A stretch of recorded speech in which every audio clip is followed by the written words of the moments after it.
तो स्वागत है आपका। अगर आप डेटाबेस सीखना चाहते हैं तो माई एसक्यूएल से शुरुआत करना सबसे बढ़िया रहेगा।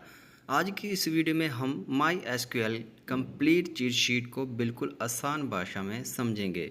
इसमें आपको टेबल्स, जॉइंट्स, कमांड्स और माई एसक्यूएल की लगभग हर ज़रूरी चीज़ एक ही जगह मिल जाएगी।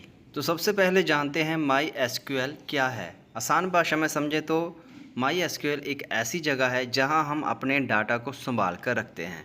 जैसे स्कूल में बच्चों की जानकारी, दुकान में सामान की जानकारी और बैंक में ग्राहकों की जानकारी, ये सब माई एसक्यूएल में रखी जा सकती है। अब माई एसक्यूएल में डाटा कैसे रखा जाता है? सबसे पहले डेटाबेस बनता है, उसके अंदर बनते हैं टेबल, और टेबल को आप एक रजिस्टर की तरह समझ सकते हैं जिसमें ऊपर अलग अलग खाने होते हैं, जैसे नेम, रोल नंबर, क्लास और मार्क्स। इस खानों को कॉलम कहते हैं और हर बच्चे की पूरी जानकारी वाली एक लाइन को रो कहते हैं। अब इस पर काम की शुरुआत कैसे करें? सबसे पहले डेटाबेस बनाते हैं, फिर क्रिएट टेबल से टेबल बनाते हैं। टेबल बनाते समय ये भी बनाते हैं कि कौन सी जानकारी किस तरह की होगी, जैसे नंबर होगा, टेक्स्ट होगा या फिर डेट होगी। अब बात यह है कि टेबल बन गई, अब उसमें जानकारी कैसे डालेंगे?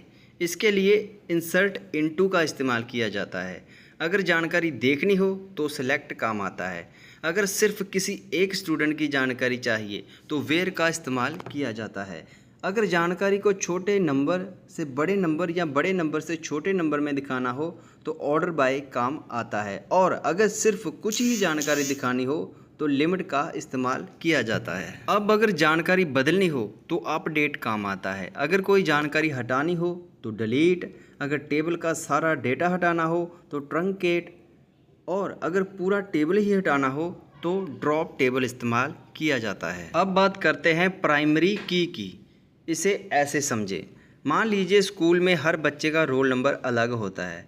दो बच्चों का रोल नंबर कभी एक जैसा नहीं हो सकता, बस यही प्राइमरी की का काम है, और फॉरिजन की दो अलग अलग टेबल को जोड़ने का काम करती है। अगर दो टेबल्स की जानकारी एक साथ चाहिए तो जॉइन काम आता है, जैसे एक टेबल में स्टूडेंट के नाम हैं और दूसरे टेबल्स में उनके मार्क्स हैं।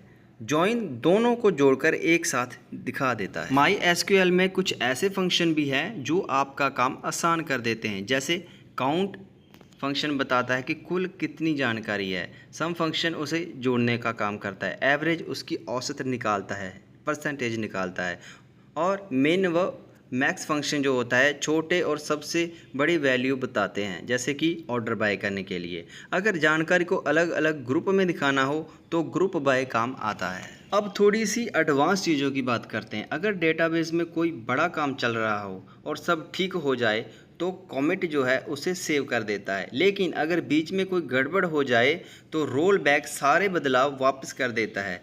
इससे आपका डेटा बहुत ही सुरक्षित रखता है। अगर डेटाबेस बहुत बड़ा हो जाए तो उसे तेज चलाने के लिए इंडेक्सेस का इस्तेमाल किया जाता है, और अगर कभी डेटा डिलीट हो जाए या खो जाए तो बैकअप से उसे वापस लाया जा सकता है। एक डेटाबेस में बहुत से लोग काम कर सकते हैं, लेकिन हर किसी को पूरी परमिशन और इन्फॉर्मेशन नहीं दी जाती, जिससे जितनी ज़रूरत हो उसे उतनी ही इन्फॉर्मेशन और परमिशन दी जाती है। इससे डेटाबेस बहुत ही सिक्योर और सुरक्षित रहता है। अब बात करते हैं इनोडीबी और माईएसएम की।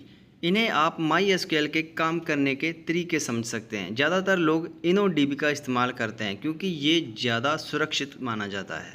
अब इस चीट शीट में क्या मिलेगा? इस चीट शीट में आपको डेटाबेस बनाना, टेबल बनाना, डेटा जोड़ना, बदलना, डेटा हटाना, join, functions, transactions, views, triggers, backup, security और माई एसक्यूएल की लगभग हर ज़रूरी चीज़ एक ही जगह मिल जाएगी। अगर आप माई एसक्यूएल को अच्छी तरह से सीखना चाहते हैं तो सिर्फ कमांड याद मत कीजिए, खुद छोटे छोटे प्रोजेक्ट बनाइए, जैसे student management system, library management, shop management. यकीन मानिए जितनी ज़्यादा आप प्रोजेक्ट बनाएंगे, प्रैक्टिस करेंगे, उतनी जल्दी आपको ये सब समझ आने लगेगा। उम्मीद है ये चीट शीट आपको बहुत काम आएगी।